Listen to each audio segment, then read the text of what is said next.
This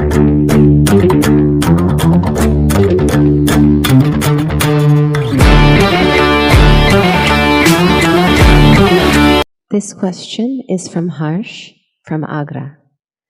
Namaskaram, Sadhguru. It has taken nearly 3 decades to resolve the Ram Janma dispute. With Ram Mandir Bhumi Puja just days away, there is a lot of excitement in Ayodhya. Even though Ram was a king, why is he worshipped even today? I want to understand how Ram is relevant in today's times. Well, because he's from Agra, he's calling him Ram. Where we are from, we call him Rama. So we will not give up that in case somebody just forgets that I'm South Indian, because looking at my name, some people think I'm a Punjabi. My name and my name and my mane, both, they think I must be a Punjabi. No, we call him Rama. I won't go further down to Tamil Nadu and call him Raman, then people will be confused. They may think that I'm talking about somebody else. Rama. See, this is the beauty of this culture, that there is no the God. There are qualities that we recognize as divine. If some human being displays that, we bow down to him because we are bowing down to the quality, not to the person. This is something that most of the world will not understand because they've been psyched with very dogmatic religions. What is God, what is devil, what is man, what is woman, everything is clearly defined. In India, nothing is defined because, I told you masala, everything is like that, always evolving, always things happening. This costs a lot of life and energy to keep yourself disorganized and still move in one direction. But this is like a swarm of starlets or like a swarm of bees. It looks like they're going nowhere, but they're always going somewhere, they know where they're going. But for an outside observer, it looks like they're going nowhere. So you must understand this. Ram or Rama is from Ayodhya, which is where the temple construction is happening because it's his birthplace. The temple is few thousand years old. Nobody knows exactly first temple, what age it came up. Then developments happened over millennia. But about 500 years ago, it was demolished. Systematically, lot of temples were demolished, upon which other religious places were built with using the same construction material. Pull down this and build something else out of it. So, Rama being an icon, you must understand, he is an icon, not a god. Because we did not call him a god, we called him Maryada Purush, Purushottam, that means an elevated man. The very word Purushottam means an elevated man. Rama is always referred to as Purushottama. That means among the men, he is above them because he is so elevated. What is so elevated about him?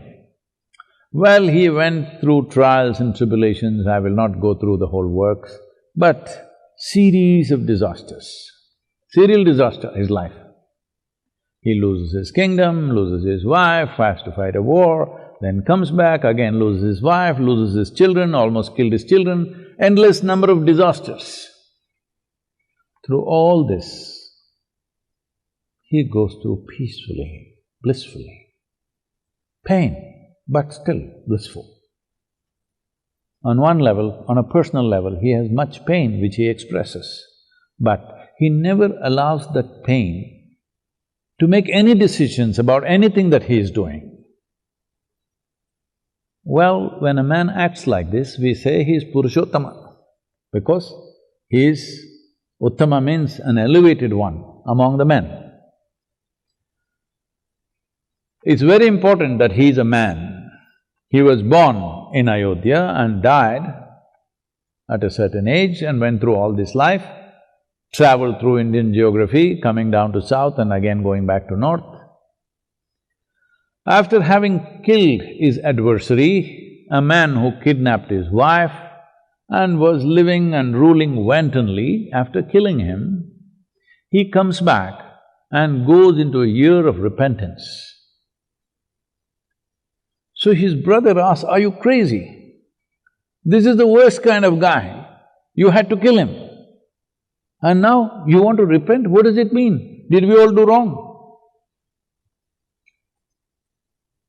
So Rama said, "See, there are many negative things about this Ravana, but he was a great devotee and he was a great administrator of his kingdom. He exploited everybody else, for which I had to kill him. But he was a great devotee. For that I'm repenting, that I killed a devotee." Well, this man needs to be emulated, and it's very important that he is a man. If he becomes a god, you'll hang him on the wall and forget about him. Nobody tries to ever emulate a god, you must understand this. God means is beyond emulation. That is the idea of human mind. A man means, if he's doing really wonderful, naturally there is an aspiration in everybody, why can't I be like this? So it's extremely important that he is a man. He was a king, he lost his kingdom and again came back and walked away from all the wealth and pomp of his kingdom just because somebody else was upset. His stepmother was little upset and she was doing little kuchu-kuchu behind his back. She said, "If this is what you want, I will leave." Well, this man needs to be emulated. When people are hanging on to power like crazy today, no matter what, even if they lose the election, they don't want to go.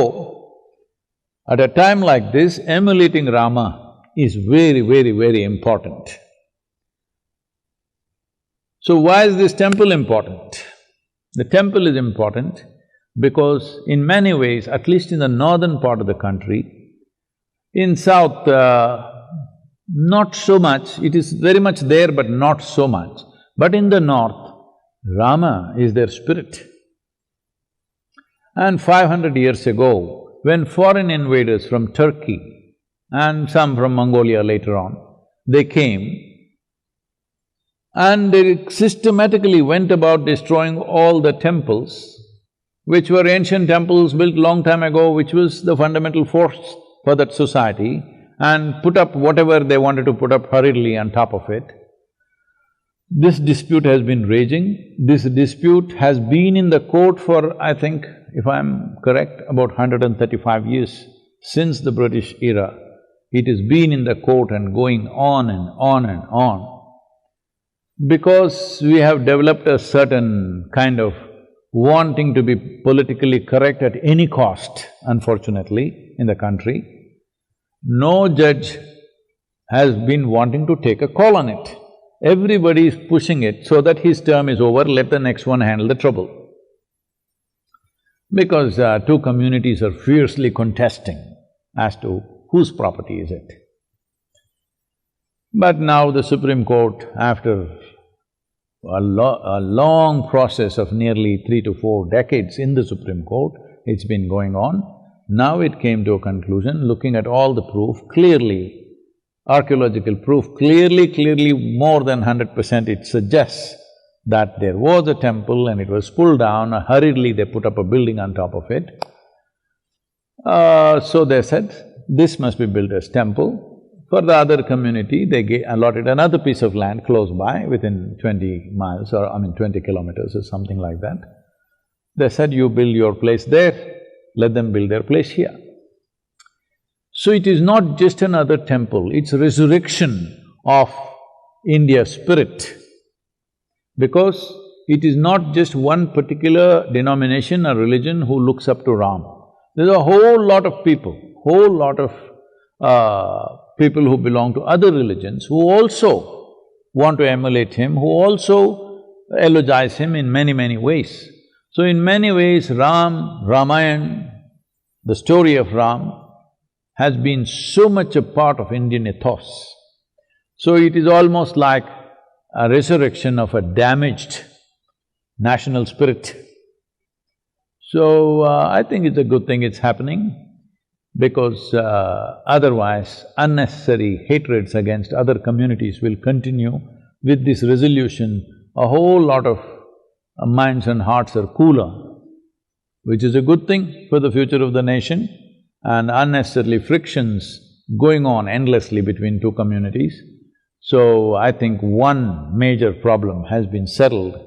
So on 5th of August, they're laying the foundation stone and they're planning to build a grand temple, probably in record time, because in the last 25-30 years, I think, they have carved all the pillars, the columns, this, that, everything, whatever the stone part of the work, stonework part, has been all kept ready, stored somewhere else, and they will just have to assemble that.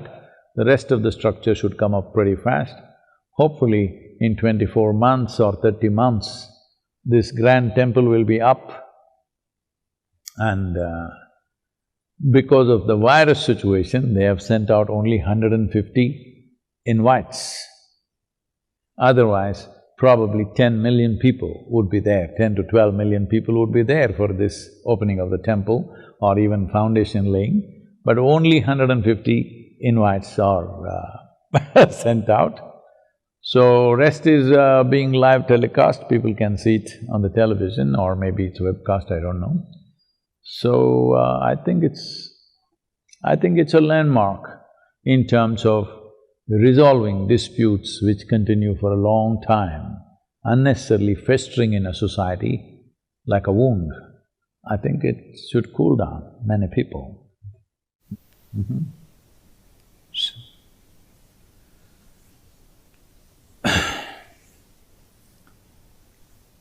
Now that you asked Ram question,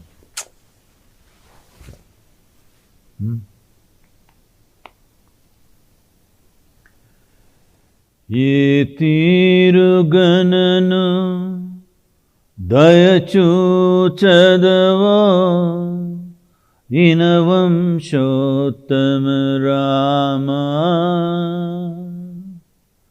Ye tiru gananu dayachu chadava inavam shottama Rama. Natarama bhava sagaramidhanu nalinadhalekshana Rama. Natarama bhava sagaramidhanu nalinadhalekshana Rama. Shri Raghunandana Sitaramana Stritha Poshaka Rama. Shri Raghunandana Sitaramana Stritha Poshaka Rama. Karunyalaya Bhaktavaradhaninu Kannadikanupurama. Karunyalaya Bhaktavaradhaninu Kannadikanupurama. Krurakarmamulu nerakachesiti Neramulenchakurama. Krurakarmamulu nerakachesiti Neramulenchakurama. Daridryamu